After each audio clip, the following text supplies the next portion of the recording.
Assalamualaikum warahmatullahi wabarakatuh. Bismillah, alhamdulillah, wa syukrulillah, ala nikmatillah, la khawla wa la quwata illa billah. Asyhadu an la ilaha illallah wahdahu la syarikalah, wa asyhadu anna muhammadan abduhu wa rasuluhu la nabiyya ba'dah. Allahumma fassalli wa sallim ala sayyidina Muhammadin wa ala alihi wa ashabihi ajma'in. Rabbi syrah li sadri wa yassir li amri wa hlul 'uqdatam min lisani yafqahu qawli. Allahumma anfa'na bima 'allamtana wa 'allimna ma yanfa'una wa zidna ilman walhamdulillahi ala kulli halin wa na'udzu billahi min hali ahli nar. Sahabat Bait Quran yang dirahmati oleh Allah Subhanahu wa taala, alhamdulillah kita bisa melanjutkan ngaji kita pada kesempatan kali ini. Kita akan lanjutkan kajian kita, kitab Al-Adhkar, di bab jawazi du'a'il insani 'ala man dzalamal muslimin aw dzalamahu waqtahu. Bab jawazi du'a, bab bolehnya du'a'il insan, doanya orang, doanya manusia. Karena ala nyambung dengan ala, maka doa buruk maksudnya. Doa keburukannya seseorang, ala man dzalama, jadi man dzalamal muslimin, kepada orang yang mendolimi kaum muslimin, audhalamahu wahdahu, atau mendolimi dirinya sendiri. Jadi kalau ada ta'ala, itu maksudnya adalah mendoakan buruk. Kalau ta'alahu, nah itu baru, atau tu'ali, itu doa kebaikan. Dan ini pembahasan tentang boleh orang itu melakukan doa buruk, doa lanat kepada orang-orang yang melakukan kedoliman kepada kaum muslimin, dan juga melakukan kedoliman pada dirinya sendiri. Dan di kitab ini langsung disebutkan tentang bagian pertama secara umum. Imam Nawawi mengatakan i'lam, ketahuilah, kata beliau, i'lam anna hadzal baba wasi'un jiddan, bahwasanya bab ini wasi'un jiddan, cukup luas sekali.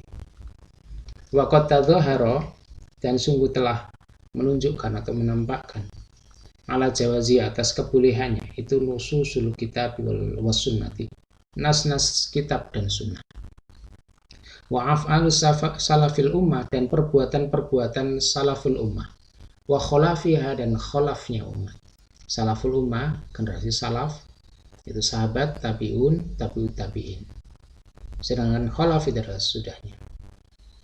Waqad akhbarallahu subhanahu wa ta'ala, dan Allah subhanahu wa ta'ala sungguh telah menghabarkan fi mawadhi'a katsiratin ma'lumatin, di banyak tempat, atau di tempat-tempat yang banyak yang terkenal, minal Qur'ani, dari Al-Qur'an ini, yang menceritakan anil anbiya'i, yang berkaitan dengan para nabi salawatullahi wassalamu alaihim. Semoga Allah subhanahu wa ta'ala memberikan salat dan salam atas mereka. Yang di sana disebutkan bidu'aihim 'alal kufar, yang menceritakan doa mereka, doa para nabi itu 'alal kufar, doa buruknya para nabi, doa laknatnya para nabi itu 'alal kufar, atas orang-orang kafir. Jadi ini secara umum yang menjelaskan bahwa ini semua menampakkan atau menunjukkan atas bolehnya doa buruk kepada orang yang melakukan kezaliman kepada kaum muslimin, dan juga kepada kaum muslimin secara pribadi itu sendiri. Lalu di sini nanti diterangkan sekitar ada 7 poin yang menggambarkan bolehnya melakukan doa itu, baik itu yang terjadi di masa Nabi maupun yang terjadi sesudah masa Nabi. Yang pertama, rawaina fi sahihil Bukhari wa Muslim, kami meriwayatkan dalam kitab Sahih Bukhari dan Muslim, rawaina fi sahihil Bukhari wa Muslim, an Ali radhiyallahu an, dari Ali radhiyallahu an, anna Nabiy sallallahu alaihi wasallam qala yaumal ahzab, di mana bahwasanya Nabi sallallahu alaihi wasallam bersabda pada hari Ahzab, hari perang Ahzab, yang mana Rasulullah SAW bersabda, mala'allahu kuburahum, semoga Allah memenuhi, ngebeki kubur mereka, wa buyutahum, dan rumah-rumah mereka, naron, dengan api. Kama syaghaluna, sebagaimana mereka telah menyibukkan kami, karena mereka menyibukkan kami anis sholatil wusta, hingga kami terlewat melakukan sholat wusta pada waktunya. Dan ini, hadis ini menggambarkan ini terjadi pada perang Ahzab, hari Ahzab, yakni perang Khandaq yang terjadi pada bulan Syawal tahun 5 Hijriah. Yang waktu itu pembesar Yahudi Bani Nadir yang terusir itu melobi Quraisy, dan mereka siap untuk membantu Quraisy jika Quraisy mau menyerang Madinah. Lalu mereka juga melobi kabilah Ghatafan. Singkatnya, akhirnya ada sekitar 10.000 pasukan sekutu yang mengepung Madinah, yang waktu itu kaum muslimin jumlahnya hanya sekitar 3.000-an. Sudah 3.000 itu kemudian ada juga yang berkhianat, yakni Bani Quraidah, yang jumlahnya ada 800-an malah berkhianat bergabung dengan sekutu. Tetapi Allah Subhanahu wa taala menolong kaum muslimin, mendatangkan angin kencang lagi dingin yang menyapu mereka. Bahkan digambarkan di dalam tafsir Ibnu Katsir, tidak ada peralatan mereka yang tersisa. Akhirnya mereka gagal dan Allah memberikan kemenangan pada kaum muslimin. Dan di hadis itu disebutkan bahwa Rasul kami, yakni para sahabat juga, itu tidak bisa melakukan sholat wusta. Maka hadis ini juga menjadi dalil bahwa ini adalah menjadi penjelas tentang sholat wusta itu sendiri. Sholat wusta itu sendiri menurut kebanyakan para ahli tafsir ada yang dijelaskan bahwa maksudnya adalah sholat asar. Karena dalam riwayat ini dikatakan bahwa beliau SAW melakukan sholat asar itu di antara maghrib dan isya. Dan ini kata Ibnu Katsir sebagai penjelasan makna sholat wusta itu yang kebanyakan para ulama menggunakan tafsir ini.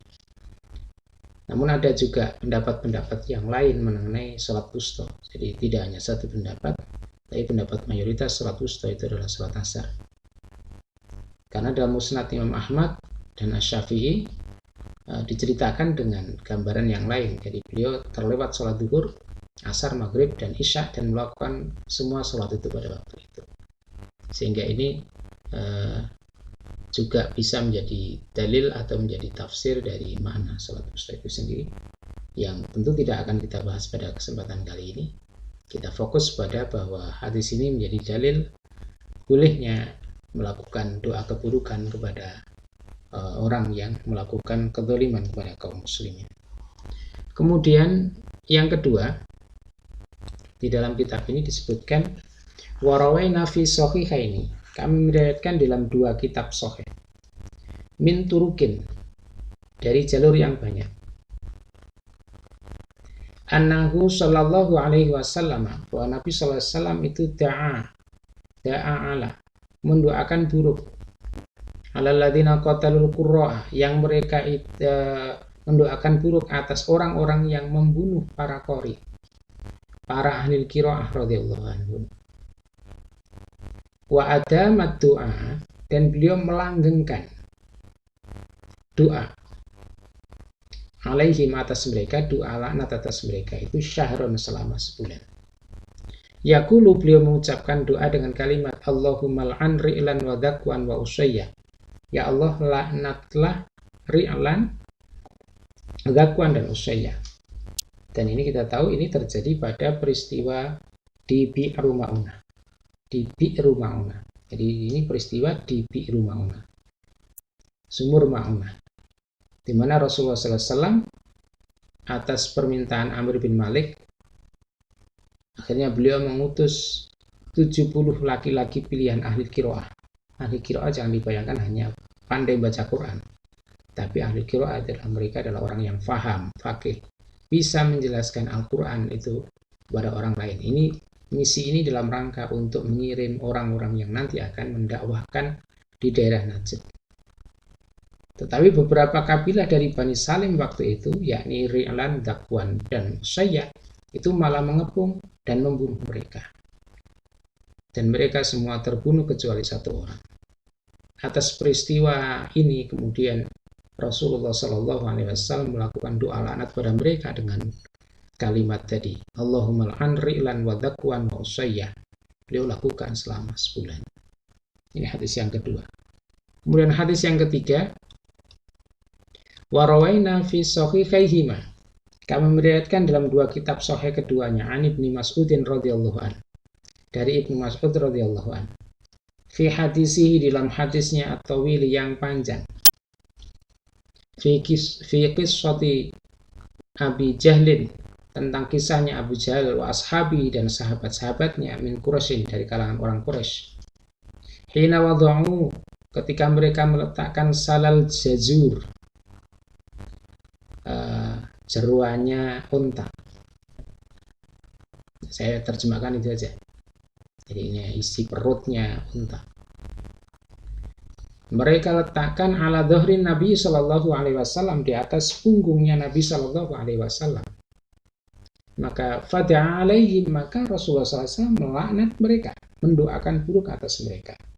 Wakana, dan ada, idza da'a, ketika beliau berdoa itu da'a salasan, beliau berdoa dengan 3 kali untuk menguatkan. Summa qala, kemudian beliau mengucapkan kalimat doa, Allahumma alaika bi Quraisyin salasa marratin. Ya Allah, timpakan pembalasanmu kepada Quraisy, binasakan Quraisy. Beliau ulangi 3 kali. Summa qala, kemudian beliau berdoa dengan menyebut orang-orangnya. Allahumma alaika bi Abi Jahlin. Ya Allah, timpakan pembalasanmu atau binasakan Abu Jahal. Wa Utbah bin Rabi'ah, dan Utbah bin Rabi'ah. Lalu disebutkan dalam kitab ini wa dzakara tamamas sab'ah. Lalu menyebutkan sempurnanya, lengkapnya itu 7 orang. Wa tamamal hadis, hingga hadis itu lengkap. 7 orang itu ya tadi 2 orang. Jadi Abu Amr bin Hisham, Utbah bin Rabi'ah. Abu Amr bin Hisham, Utbah bin Rabi'ah, Syaibah bin Rabi'ah, Walid bin Utbah, Umayyah bin Khalaf, kemudian Uqbah bin Abi Mu'aid, kemudian Umarah bin Malik. Jadi ada 7 orang. Didoakan dengan doa kebinasaan. Kemudian di hadis berikutnya disebutkan di sini, warawaina fi sahihaihima. Kami meriwayatkan dalam sahih keduanya. An Abi Hurairah radhiyallahu an, dari Abu Hurairah radhiyallahu an, anna Rasulullah sallallahu alaihi wasallam, wa Rasulullah sallallahu alaihi wasallam kana yad'u, beliau itu berdoa, Allahumma shdud wat'ataka ala mudhar. Ya Allah, keraskan siksamu pada mudhar. Allahumma ja'alha, dan ya Allah jadikanlah siksamu itu alaihim, atas mereka itu sinina. Jadi paceklik kasinin Yusuf, sebagaimana pacekliknya di masa Nabi Yusuf. Jadi ini juga menunjukkan doa buruk. Kemudian berikutnya juga disebutkan tentang orang yang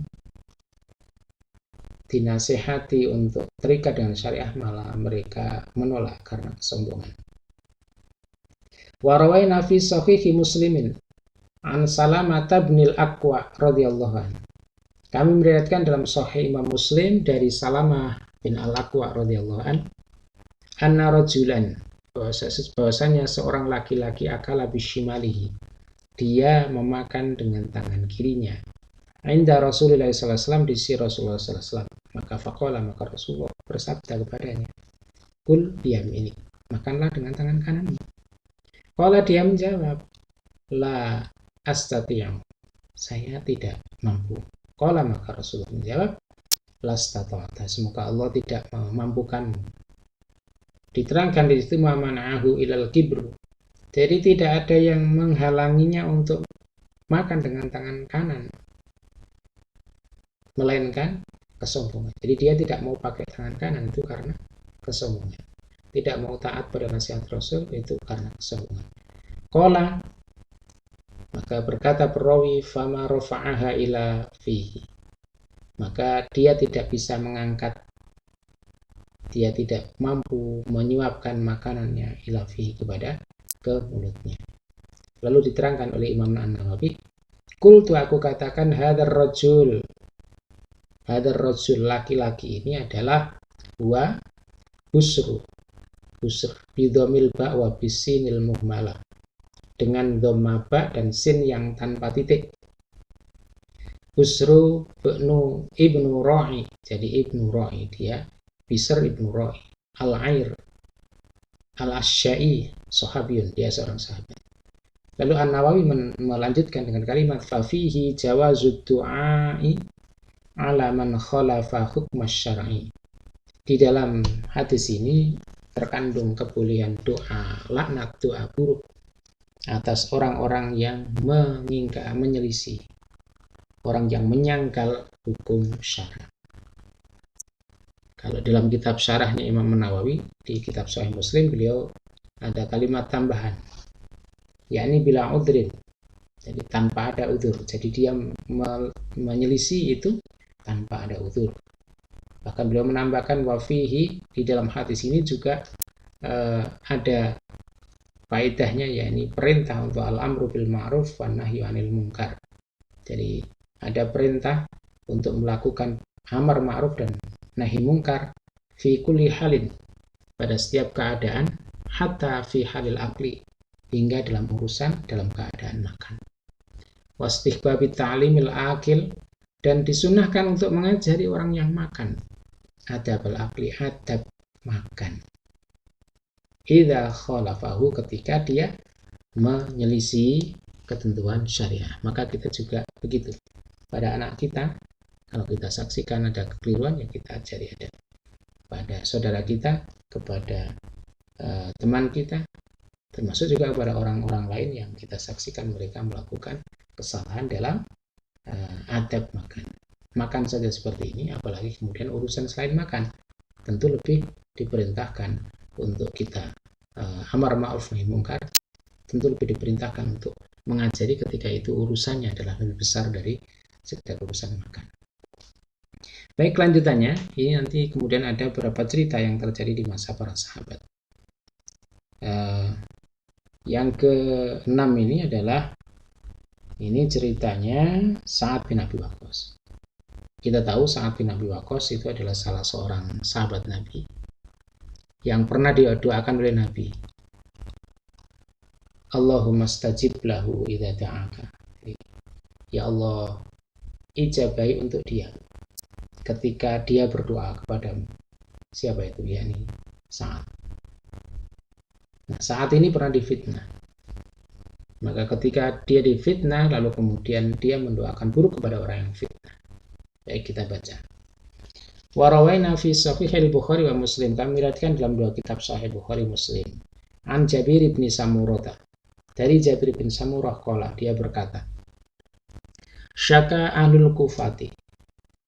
Jadi penduduk Kufah ini pernah mengadu Sa'ad bin Abi Waqqasin.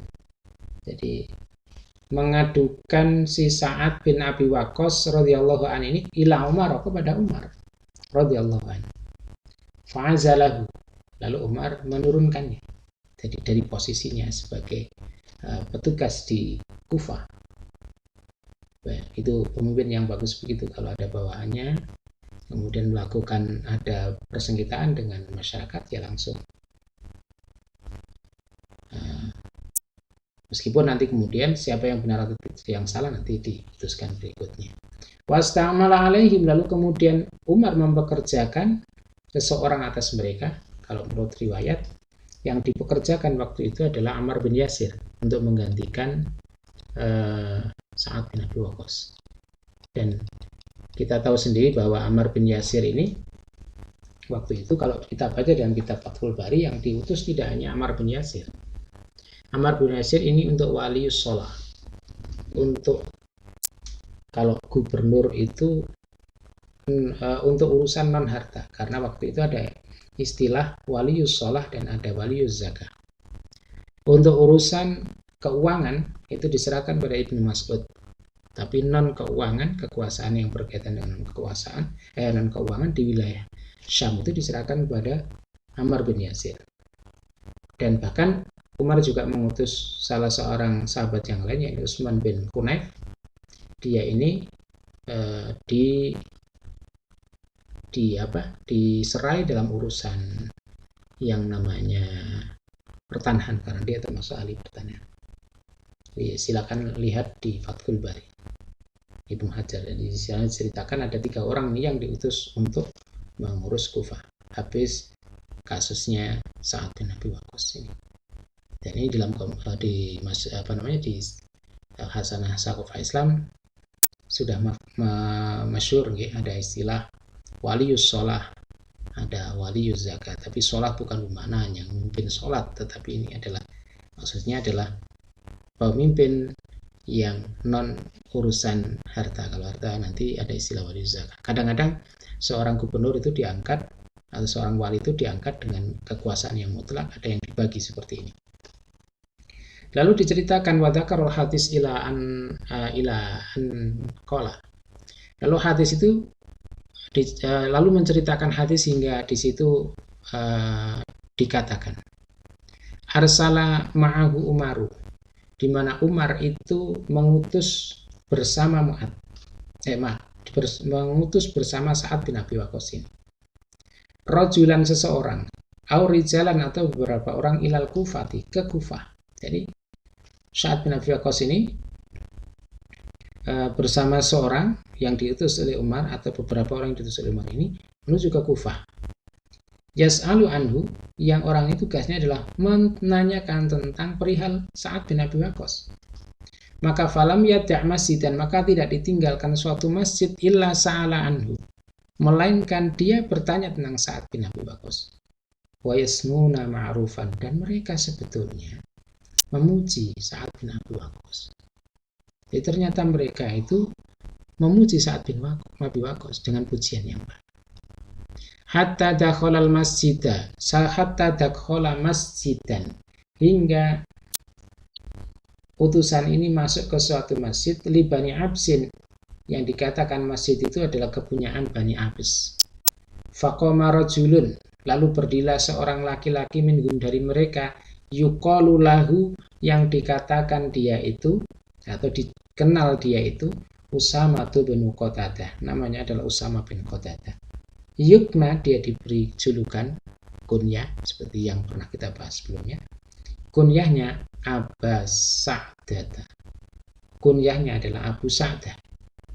Kala, dia berkata, Abu Sa'dah ini, amma inna syattana, adapun jika engkau meminta keterangan atau mencari tahu kepada kami, fa inna Sa'dan, maka sesungguhnya Sa'ad bin Abi Waqqas ini kana la yasiru bis sariyah, dia itu tidak ikut sariyah. Dia itu tidak ikut dalam sariyah, dalam pasukan perang. Wala yaqsimu bis sawiyah, dia juga tidak membagi dengan rata. Wala ya'tilu bil qadhiyah, dia juga tidak adil dalam peradilan. Ini kata dia.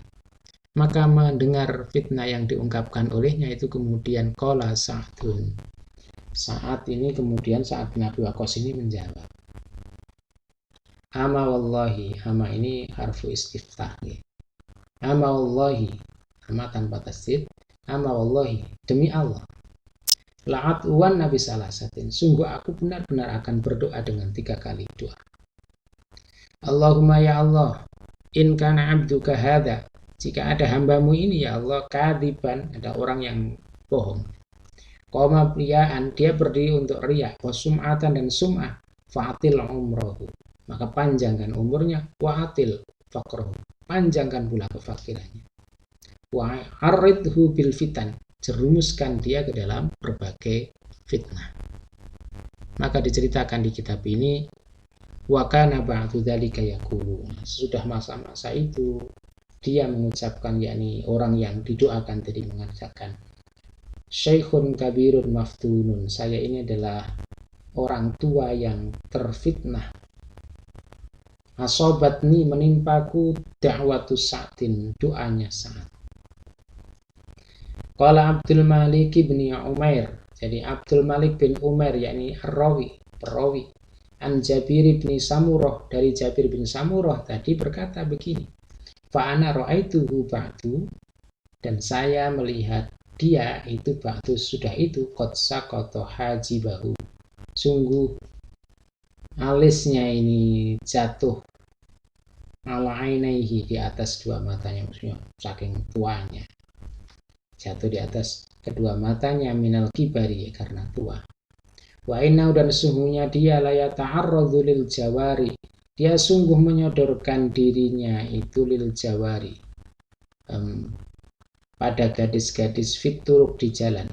Fayagmizuhu, lalu dia menggoda mereka. Fayagmizuhunna, lalu dia menggoda mereka. Alhamdulillah.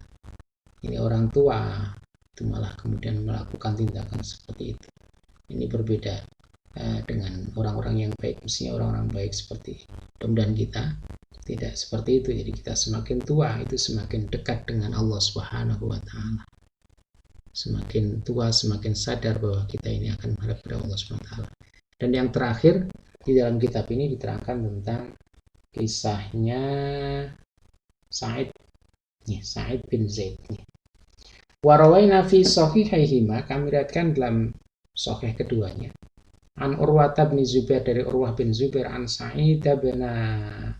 Sa'id bin Zaidin, bahwa Sa'id bin Zaid radhiyallahu anhu, semoga Allah meridhai Urwah dan Sa'id, khasamathu Arwa bintu Aus. Jadi Arwa bintu Aus ini mempersengketakan Sa'id.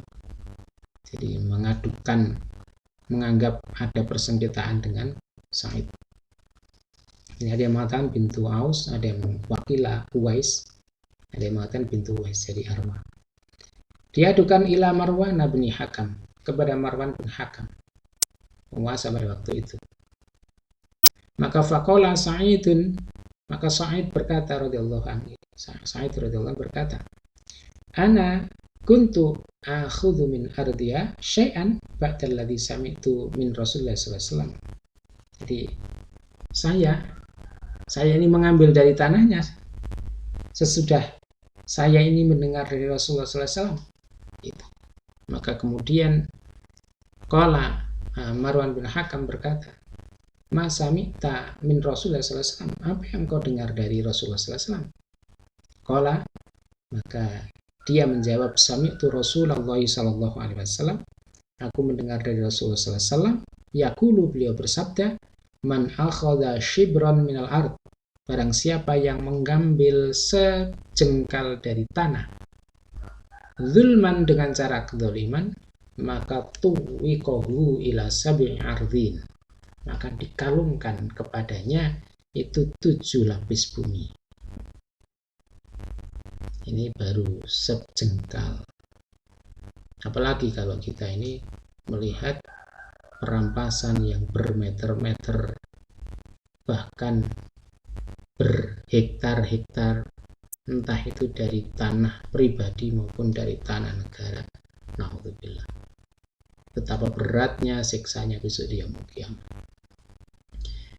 Faqala lahu Marwan, maka Marwan bin Hakam berkata kepadanya, la as'aluka bayyinatan ba'da hadza, saya tidak meminta kepadamu bukti sesudah ini. Maka kemudian Sa'id berdoa. Faqala Sa'id, Allahumma in kanat kadhibatan, ya Allah, jika wanita ini adalah wanita yang berdusta, fa'ami basarha, maka butakan matanya. Waktulha, dan matikan, bunuhlah dia, fi ardhiha, di tanahnya. Qala, berkata perawi, fama matat, maka tidak mati wanita itu, hatta dhahaba basaruha, hingga penglihatannya itu hilang, yakni buta. Wa bainama hiya tamshi fi ardhiha, suatu ketika dia berjalan di tanahnya, tiba-tiba waqa'at fi khufratin, dia terjatuh di lubang, di galian, famatat, lalu dia mati. Maka kita harus banyak merenung. Kita harus hati-hati dengan kajian ini. Kita mudah-mudahan hati-hati dengan doanya orang-orang yang terzalimi. Nah, kita jangan berbuat dolim. Satu sisi ini menggambarkan bahwa orang yang melakukan kezaliman kepada kaum muslimin, baik itu kepada kaum muslimin secara jumlah yang banyak maupun kepada kaum muslimin tertentu, itu boleh bagi kaum muslimin tadi mendoakan buruk, melaknat kepada mereka. Sebaliknya kita juga harus hati-hati, jangan sampai kita melakukan kezaliman, karena bisa jadi kita nanti didoakan oleh mereka dengan doa laknat. Alhamdulillah, mudah-mudahan kita bisa menjaga supaya kita ini tidak melakukan kezaliman, juga kita ini jangan sampai kemudian mendapatkan doa dari orang-orang yang terzalimi. Semoga kajian kita bermanfaat pada kesempatan kali ini. Kita tutup dengan doa kafarah. Subhanakallahumma wa hamdika asyhadu an la ilaha illa anta astaghfiruka wa atubu ilaik. Wallahu a'lam bishawab. Wallahul muwaffiq ila aqwamit thoriq. Assalamualaikum warahmatullahi wabarakatuh.